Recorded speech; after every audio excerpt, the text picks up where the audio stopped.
퇴직하고 딱 한 달 뒤 집으로 날아온 고지서 한 장에 숨이 턱 막혔습니다. 건강보험료 42만 원. 직장 다닐 때 10만 원도 안 냈는데 갑자기 4배가 넘는 금액이 찍혀 있었던 거죠. 월급은 끊겼는데 집 한 채 있다는 이유만으로 매달 이 돈을 내야 한다니. 이게 바로 지역가입자의 현실입니다. 소득은 사라졌는데 보험료는 치솟고 아무도 이 구조를 미리 알려주지 않았거든요. 그런데 말입니다. 이 비용 폭탄 피할 수 있는 방법이 있습니다. 오늘 알려드릴 4가지 전략만 제대로 쓰면 수십만 원씩 새 나가던 돈을 합법적으로 막을 수 있습니다. 직장인일 때는 솔직히 몰랐습니다. 회사가 절반을 내주고 월급에서 알아서 빠져나가니까 크게 신경 쓸 일이 없었거든요. 한 달에 8만 원, 10만 원 정도 빠져나가도 원래 그런가 보다 하고 대수롭지 않게 넘겼습니다. 그런데 지역 가입자가 되는 순간 게임의 룰 자체가 완전히 뒤바뀌어 버립니다. 직장 가입자는 오직 월급만 보고 보험료를 매깁니다. 단순하죠? 연봉이 5천이면 5천에 맞게, 3천이면 3천에 맞게 딱 계산됩니다. 그런데 지역 가입자는 완전히 다른 세상에 놓이게 돼요. 소득은 기본이고 집이 있으면 집의 공시지가, 땅이 있으면 땅값, 심지어 전세로 살고 있어도 그 보증금까지 전부 점수로 환산해서 보험료 위에 얹어버립니다. 내 재산 전체가 보험료 계산기에 올라가는 셈이죠. 여기서 끝이 아니에요. 직장인은 회사가 보험료의 절반을 부담해주지만 지역 가입자는 그 금액의 2배를 오롯이 혼자서 감당해야 하거든요. 애초에 구조 자체가 지역 가입자에게 불리하게 설계되어 있는 겁니다. 상황은 계속 나빠지고 있습니다. 2026년부터 건강보험료율이 7.19%로 또 인상돼요. 해마다 조금씩, 그러나 아주 확실하게 가입자의 부담은 눈덩이처럼 불어나고 있죠. 얼마 전 은퇴한 60대 박 사장님이 이런 말씀을 하시더라고요. 숨만 쉬어도 나가는 돈이 건강보험료야. 벌이는 끊겼는데 고지서는 매달 꼬박꼬박 오니까 진짜 미칠 것 같아. 이게 지금 대한민국 5060 은퇴 세대가 마주한 적나라한 현실입니다. 그렇다고 당장 집을 팔아버리거나 재산을 억지로 처분할 수는 없는 노릇이잖아요. 그래서 반드시 필요한 게 전략입니다. 마련된 제도를 제대로 알면 합법적으로 보험료를 확 줄일 수 있고, 모르면 그냥 고스란히 당하는 수밖에 없습니다. 매년 11월이 되면 건강보험공단 콜센터는 그야말로 전쟁터가 됩니다. 전화기가 쉴 틈 없이 울려대고 상담원들은 쏟아지는 민원에 정신을 못 차리죠. 이유는 단 하나예요. 바로 이 시기에 새롭게 산정된 건강보험료 고지서가 전국으로 발송되기 때문입니다. 작년까지 25만 원 내던 분이 올해 고지서를 열어보니 35만 원이 찍혀 있습니다. 소득은 오히려 줄었는데 보험료는 10만 원이나 뛰어버린 거예요. 대체 무슨 일이 벌어진 걸까요? 이게 바로 지역 가입자들이 해마다 겪는 기막힌 현실입니다. 실제 사례를 하나 들어볼게요. 서울 마포구에 사시는 62세 김 선생님은 작년에 30년 다니던 회사에서 퇴직하셨습니다. 퇴직금 받고 국민연금 수령하면서 조용히 노후를 보내려 했죠. 그런데 11월에 날아온 고지서를 보고 눈을 의심하셨대요. 32만 원. 직장 다닐 때 본인 부담금이 9만 원이었거든요. 3배가 훌쩍 넘는 금액이 찍혀 있었던 겁니다. 김 선생님이 뭘 잘못한 걸까요? 아무것도 잘못한 게 없습니다. 단지 서울에 아파트 한 채를 갖고 계셨을 뿐이에요. 지역 가입자는 이 아파트의 공시가격이 고스란히 재산 점수로 환산되고 거기에 연금 소득까지 더해져서 보험료가 책정되거든요. 근로소득은 0원인데 집이 있다는 이유만으로 매달 30만 원 넘게 내야 하는 상황이 벌어진 겁니다. 문제는 이런 분들이 한둘이 아니라는 거예요. 전국의 수십만 명의 은퇴자들이 똑같은 충격을 받고 있습니다. 하지만 대부분은 어쩔 수 없다고 생각하고 그냥 냅니다. 제도가 그러니까, 법이 그러니까 하면서요. 그런데 정말 방법이 없는 걸까요? 아닙니다. 지금부터 이 구조를 정면으로 뚫고 나갈 전략들을 하나씩 꺼내보겠습니다. 첫 번째로 반드시 알아야 할 전략, 바로 소득 조정 정산 제도입니다. 이름이 좀 딱딱하죠? 쉽게 말하면 이겁니다. 소득이 줄었을 때 건강보험공단에 나 지금 형편이 어려워졌으니까 보험료 좀 깎아줘라고 정당하게 요청할 수 있는 제도예요. 여기서 핵심을 짚어드릴게요. 건강보험공단은 여러분의 현재 소득 상황을 실시간으로 알지 못합니다.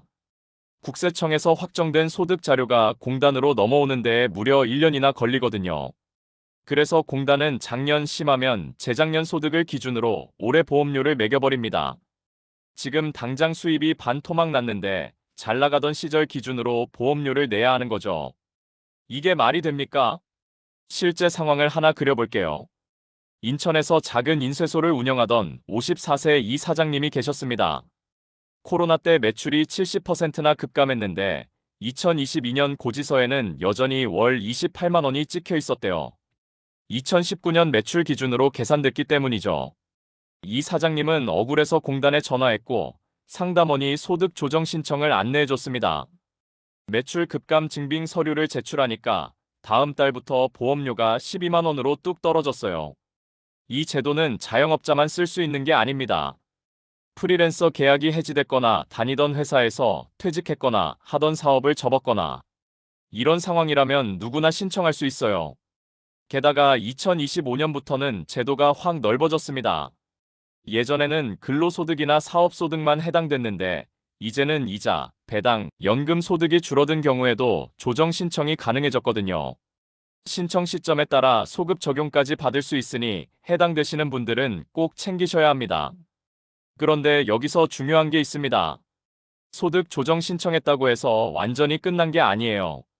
이 부분을 모르시는 분들이 정말 많거든요. 일단 신청하면 당장 다음 달부터 보험료가 확 내려갑니다. 여기까진 좋아요. 문제는 그 다음입니다. 건강보험공단은 다음해 11월쯤 국세청에서 여러분의 진짜 확정소득 자료를 받아요. 그때 가서 다시 계산기를 두드립니다. 이 사람이 조정 신청할 때 소득이 줄었다고 했는데 실제로 얼마나 줄었지? 이렇게 정산 작업에 들어가는 거죠. 그래서 두 가지 시나리오가 생깁니다. 첫 번째, 실제 소득이 신청할 때 예상했던 것보다 더 적었다면요. 축하드립니다. 그동안 더 낸 보험료를 환급받게 됩니다. 두 번째, 반대로 생각보다 소득이 많았다면요. 이건 좀 아픕니다. 추가 납부 고지서가 날아와요. 그러니까 소득 조정 신청할 때 너무 과하게 줄여서 신고하면 안 된다는 겁니다. 나중에 오히려 폭탄 맞을 수 있어요. 자, 그럼 신청은 어떻게 하느냐? 생각보다 간단합니다. 건강보험공단 홈페이지에 들어가면 온라인으로 바로 할 수 있어요. 공인인증서나 간편인증으로 로그인하고 소득 조정 신청 메뉴 찾아서 증빙서류 올리면 끝입니다. 스마트폰에 익숙하신 분들은 더 건강보험 앱을 깔아서 해도 됩니다. 출퇴근길 지하철에서도 신청할 수 있으니까 정말 편하죠. 컴퓨터나 스마트폰이 어려우신 분들도 걱정 마세요. 가까운 건강보험공단 지사에 직접 가셔도 되고 서류를 우편이나 팩스로 보내셔도 됩니다. 방법은 여러 가지예요. 중요한 건 가만히 있으면 안 된다는 겁니다. 소득이 줄었는데 입 다물고 있으면 공단은 여러분이 여전히 잘 벌고 있는 줄 압니다. 두 번째 전략으로 넘어갑니다. 이건 특히 퇴직 직후에 계신 분들이 반드시 알아야 해요. 바로 임해 계속 가입 제도입니다. 이게 뭐냐면요. 퇴직하고 지역 가입자로 떨어지는 순간 보험료가 확 뛰잖아요. 그런데 이 제도를 신청하면 직장 다닐 때 내던 수준의 보험료를 최대 3년 동안 유지할 수 있습니다. 36개월이에요. 3년이면 꽤 긴 시간이죠. 그 사이에 재취업을 할 수도 있고 다른 대책을 마련할 시간도 벌 수 있습니다. 계산 방식도 알려드릴게요. 퇴직하기 직전 12개월 동안 받았던 월급의 평균을 기준으로 보험료가 책정됩니다. 예를 들어 퇴직 전 1년간 평균 월급이 350만 원이었다면 그 350만 원을 기준으로 3년 동안 보험료가 계산되는 거예요. 지역 가입자로 전환되면서 집값, 전세금까지 다 합산돼서 50만 원 나올 걸 20만 원대로 막을 수 있는 겁니다. 그럼 누가 이 제도를 쓸 수 있느냐? 조건이 있습니다. 퇴직 전 18개월 이내에 직장 가입자였던 기간을 다 합쳐서 1년 이상이어야 해요. 여기서 많은 분들이 오해하시는 게 있어요. 나 한 직장에서 1년을 못 채웠는데요 라고 하시거든요. 괜찮습니다. 한 회사에서 연속으로 1년 아니어도 돼요. 회사에서 6개월, B회사에서 7개월 일하셨다면 합쳐서 13개월이니까 조건 충족입니다. 다만 주의하셔야 할 분들이 있어요. 개인 사업자로 등록된 자영업 대표님들이요. 카페 사장님, 학원 원장님처럼 개인 사업자 자격으로 일하신 분들은 애초에 직장 가입자가 아니었거든요. 그래서 이 제도 신청 대상에서 제외됩니다. 법인 대표는 되는데 개인 사업자는 안 돼요. 이 차이를 꼭 기억해 두셔야 합니다. 이 제도 정말 좋습니다. 그런데 치명적인 함정이 하나 있어요. 바로 신청 기한입니다. 이거 놓치면 영원히 기회가 사라집니다. 지역 가입자로 전환되면 첫 번째 지역 보험료 고지서가 날아오잖아요. 그 고지서에 찍힌 납부 기한을 기준으로 딱 2개월 안에 신청해야 합니다. 2개월이요. 60일 남짓한 시간밖에 없어요. 고지서 받고 이게 뭐야, 너무 많은데 하면서 멍하니 있다가 어떻게 할지 고민만 하다가 이것저것 알아보다가 시간이 훌쩍 가버리면요. 끝입니다. 다시는 신청할 수 없어요. 재심사도 없고 예외도 없습니다. 그리고 여기서 많은 분들이 착각하시는 게 있어요. 직장 다닐 때 내던 금액 그대로 내면 되는 거 아니야? 라고 생각하시거든요. 아닙니다. 직장 다닐 때는 회사가 반을 내줬잖아요. 임에 계속 가입을 하면 그 회사 몫까지 본인이 다 내야 합니다. 숫자로 보여드릴게요. 퇴직 전에 월급에서 건강보험료로 10만 원이 빠져나갔다고 해볼게요. 그럼 회사도 10만 원을 냈던 거예요. 합쳐서 20만 원이 공단에 들어갔던 거죠. 임에 계속 가입을 신청하면 이 20만 원 전액을 본인이 부담하게 됩니다. 직장 다닐 때의 2배를 내는 거예요. 그럼 이게 무슨 이득이야? 라고 생각하실 수 있어요. 여기서 계산기를 다시 두드려 봐야 합니다. 지역 가입자로 그냥 전환되면 어떻게 되느냐? 집가, 전세금, 금융소득까지 전부 합산돼서 보험료가 책정됩니다. 서울에 아파트 한 채만 있어도 30만 원, 40만 원은 기본이고 50만 원 넘게 나오는 분들도 수두룩해요. 그러니까 20만 원 내고 막느냐, 50만 원 맞느냐의 차이인 겁니다.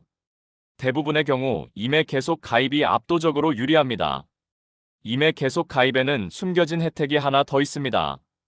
이거 모르시는 분들이 진짜 많아요. 바로 가족의 피부양자 자격을 지켜줄 수 있다는 겁니다. 무슨 말이냐면요. 직장 다닐 때 부모님이나 배우자를 피부양자로 등록해 두신 분들 계시잖아요. 피부양자는 보험료를 한 푼도 안 내고 건강보험 혜택을 받을 수 있거든요. 그런데 본인이 퇴직해서 지역 가입자로 떨어지면 이 피부양자들도 같이 자격을 잃어버립니다. 그 순간 부모님도 지역 가입자가 되고 배우자도 지역 가입자가 돼요.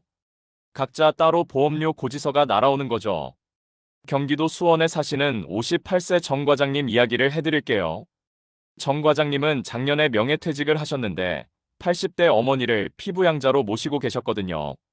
퇴직하고 나서 본인 보험료만 걱정하고 있었는데 어느 날 어머니 앞으로도 고지서가 온 거예요. 12만 원. 어머니는 소득이 없으신데 시골에 작은 땅이 있다는 이유로 재산 점수가 잡혀서 보험료가 나온 겁니다.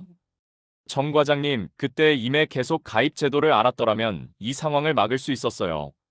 임해 계속 가입을 신청하면 본인이 서류상 직장 가입자 자격을 유지하는 걸로 처리됩니다. 그러면 기존에 등록해둔 피부양자들 자격도 그대로 살아있어요. 가족들한테 갑자기 보험료 폭탄이 떨어지는 걸 원천 차단할 수 있는 거죠. 신청 방법은 어렵지 않습니다. 건강보험공단 지사에 직접 방문하셔도 되고 팩스나 우편으로 서류를 보내셔도 됩니다. 확실하지 않으시면 공단에 전화해서 제가 임해 계속 가입 대상인가요? 물어보세요. 바로 확인해 줍니다. 다만 무조건 신청하시라는 건 아니에요. 먼저 지역 가입자 고지서를 받아보시고 그 금액이 부담스러울 때 방어수단으로 쓰시는 게 현명합니다. 세 번째 전략입니다. 이건 작은 가게나 소규모 사업을 운영하시는 분들한테 특히 강력한 방법이에요. 바로 가족을 정식 직원으로 채용해서 직장 가입자로 전환하는 겁니다. 실제 사례로 설명드릴게요. 경기도 안양에서 작은 철물점을 운영하는 63세 최 사장님이 계십니다. 부인이 매일 가게에 나와서 계산도 하고 물건 정리도 하고 사실상 같이 일하고 있어요. 그런데 부인을 정식 직원으로 등록하지 않았습니다. 그래서 최 사장님 부부는 둘 다 지역 가입자예요. 건강보험료가 얼마 나오냐면요. 부부 합산 42만 원입니다. 가게 수입은 들쑥날쑥한데 보험료는 매달 꼬박꼬박 42만 원씩 빠져나가고 있었던 거죠. 여기서 마법 같은 일이 벌어집니다. 최 사장님이 부인을 정식 직원으로 등록하는 거예요. 월급을 100만 원으로 책정합니다.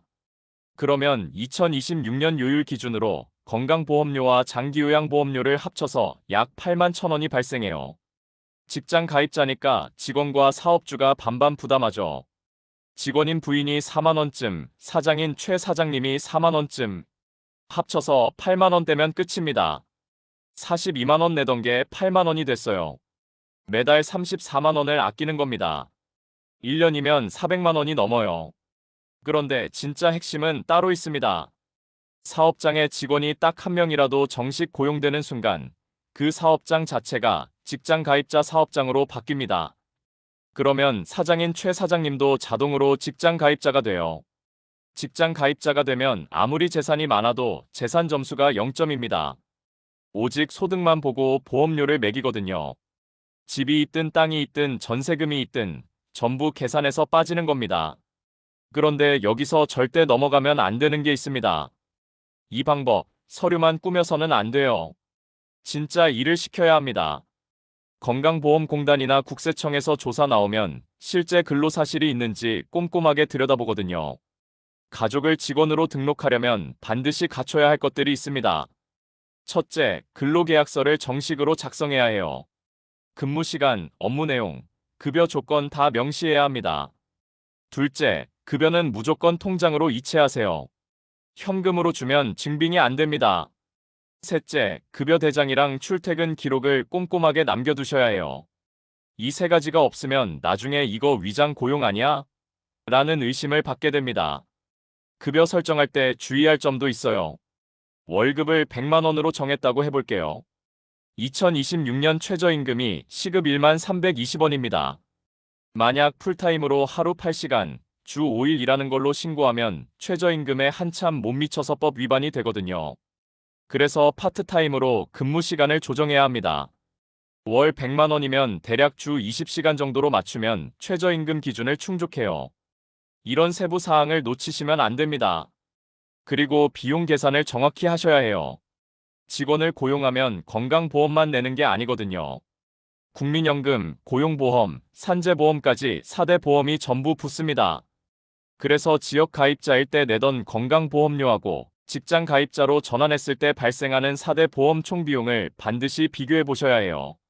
안양 철물점 최 사장님 사례로 다시 돌아가 볼게요. 지역 가입자일 때 부부 합산 건강보험료가 42만 원이었죠. 부인을 월급 100만 원 직원으로 등록하고 4대 보험을 전부 납부하면 총 비용이 대략 22만 원 정도 나옵니다. 42만 원에서 22만 원이 됐으니까 매달 20만 원을 절약하는 겁니다. 이 정도면 가족 채용 전략 충분히 해볼 만하죠. 네 번째 전략입니다. 이건 대출 받아서 집 사신 분들, 전세자금 대출 끼고 전세 사시는 분들한테 해당되는 이야기예요. 바로 주택금융부채공제 제도입니다. 지역 가입자의 보험료 계산 방식 앞에서 말씀드렸잖아요. 집이 있으면 그 집의 공시가격이 재산 점수로 잡힙니다. 그런데 여기서 억울한 상황이 생겨요. 5억짜리 아파트를 샀는데 실제로는 3억을 대출받아서 산 거예요. 내 돈은 2억밖에 안 들어갔거든요. 그런데 건강보험공단은 5억 전체를 재산으로 봅니다. 빚이 3억이나 있는데 5억 부자 취급을 받는 거죠. 전세도 마찬가지예요. 4억짜리 전세에 살고 있는데 전세자금 대출로 2억 5천을 빌렸습니다. 실제 내 돈은 1억 5천이에요. 그런데 공단은 4억 전체를 재산 점수에 반영해버립니다. 이게 합리적입니까? 그래서 만들어진 게 주택금융부채공제 제도입니다. 쉽게 말해서 집이나 전세에 묶인 대출금을 재산에서 빼주는 거예요. 5억 아파트에 대출이 3억 있으면 2억만 재산으로 계산하겠다는 겁니다. 당연히 재산 점수가 확 내려가고 보험료도 같이 줄어들죠. 그런데요, 이 제도에 가장 중요한 포인트가 있습니다. 건강보험공단이 알아서 해주지 않아요. 공단은 여러분이 대출이 있는지 없는지 모릅니다. 국세청 자료에는 소득만 있지 대출 정보는 없거든요. 그러니까 본인이 직접 저 대출 있어요. 재산에서 빼주세요라고 신청을 해야 합니다. 신청 방법은 이렇습니다. 은행에서 대출 잔액 증명서를 발급받으세요. 그 다음 건강보험공단에 금융부채 공제 신청서와 함께 제출하시면 됩니다. 공단에서 심사하고 확인 작업을 거쳐서 최종적으로 깎인 재산 점수가 보험료에 반영돼요. 가만히 있으면 아무 일도 안 일어납니다. 대출 있으신 분들 반드시 챙기세요. 오늘 말씀드린 전략 4가지였습니다. 소득이 줄었다면 소득 조정 신청, 퇴직 직후라면 임해 계속 가입 사업하신다면, 가족 직원 채용, 대출이 있다면 주택 금융부채 공제. 이 4가지만 제대로 활용해도 매달 수십만 원씩 새 나가던 돈을 막을 수 있습니다. 건강보험료는 무조건 내야 하는 세금이 아니에요. 상황에 맞게 조정할 수 있는 보험료입니다. 아는 만큼 줄일 수 있고 모르면 그냥 당하는 거예요. 법에 이런 말이 있죠. 권리 위에 잠자는 자는 보호받지 못한다. 아무도 대신 챙겨주지 않습니다. 직접 움직이셔야 합니다.